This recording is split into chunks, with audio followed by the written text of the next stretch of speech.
ஒரு ஊர்ல ஒரு நல்ல பெரிய பணக்காரர் இருக்காரு. அவருக்கு இந்த விவசாயம் பண்றது, வீட்லயே நல்ல கார்டன் மாதிரி செடிகள் எல்லாம் வளர்க்கறது, இந்த மாதிரி எல்லாம் ரொம்ப பிடிக்கும். ஒரு வீட்லயே நிறைய வேலைக்காரங்க எல்லாம் வேலை செய்வாங்க.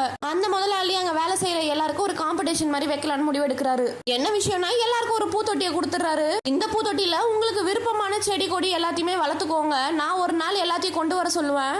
நான் சொல்ற அன்னைக்கு நீங்க எல்லாருமே இந்த பூத்தொட்டியை கொண்டு வாங்க. நீங்க என்ன நல்லா வளர்த்துருக்கீங்கன்னு நான் பார்த்துட்டு அதுல எது அழகா இருக்கோ, எந்த செடியோ ஏதோ பூவோ எது அழகா இருக்கோ அதுக்கு நான் பரிசு தரேன்னு சொல்றாரு. அங்க வேலை செய்யற வேலைக்காரங்க எல்லாமே அவங்களுக்கு பிடிச்சமான செடி எல்லாமே வளர்க்குறாங்க. கொஞ்ச நாட்கள் அப்படியே கடந்து போகுது. எல்லாரும் வளர்த்த செடியுமே நல்லா வந்துருது. முதலாளியும் நான் கொடுத்த அந்த பூத்தொட்டி இப்ப எல்லாரும் எடுத்துட்டு வந்து காட்டுங்க, என்ன வளர்த்துருக்கீங்கன்னு பாக்கலாம்னு சொல்றாரு.